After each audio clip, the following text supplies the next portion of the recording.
સુરતમાં મિત્રતાના મુખોટા પાછળ છુપાયેલો લોહી તરસ્યો પથ્થર અને પરબના સીમમાં પડઘાતી દગાબાજીની કરુણ દાસ્તાન.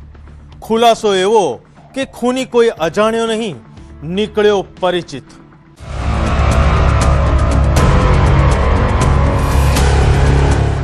રવિવારની એ ગોઝારી સવાર જ્યારે કામરેજનું પરબગામ પથ્થરદિલ માનવીની હેવાનિયતનું સાક્ષી બન્યું. ખેડેલા ખેતરમાં લોહીના લાલ રંગ અને બાજુમાં પડેલો એક લોહીવાળો પથ્થર ચીસો પાડીને કહી રહ્યો હતો કે અહીં રક્ષક જ ભક્ષક બન્યો છે.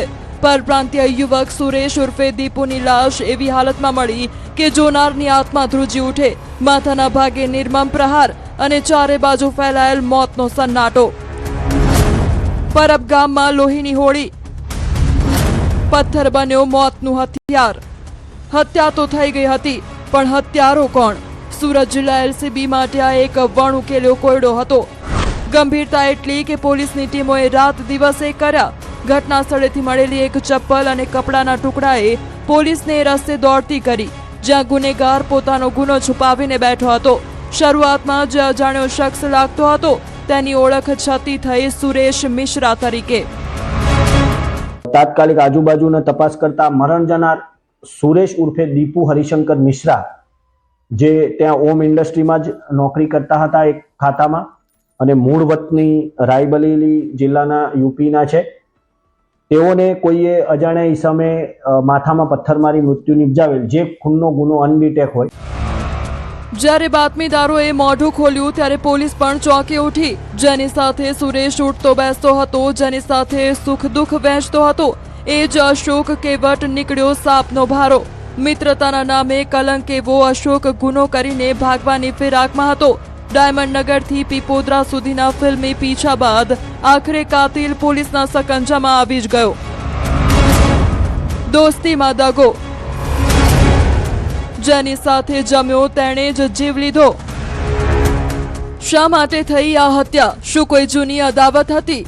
ના, માત્ર એક સામાન્ય બોલાચાલી અને અહમની લડાઈ.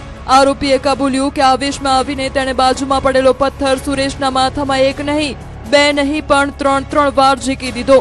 મિત્ર લોહી લુહાણ હાલતમાં તડપતો રહ્યો અને આ પાષાણ હૃદયનો માનવી ત્યાં જ ખેતરમાં નિરાંતે સૂઈ ગયો.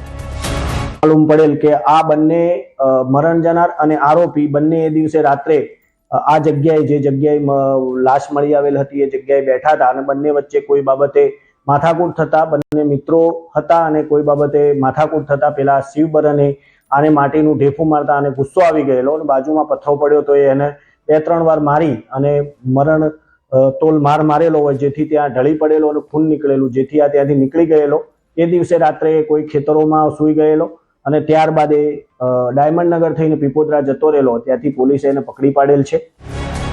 આજે અશોક પોલીસના સકંજામાં છે અને સુરેશ પંચતત્વમાં વિલીન. પણ સવાલ એ છે કે શું હવે મિત્ર પર ભરોસો કરવો પણ ગુનો છે?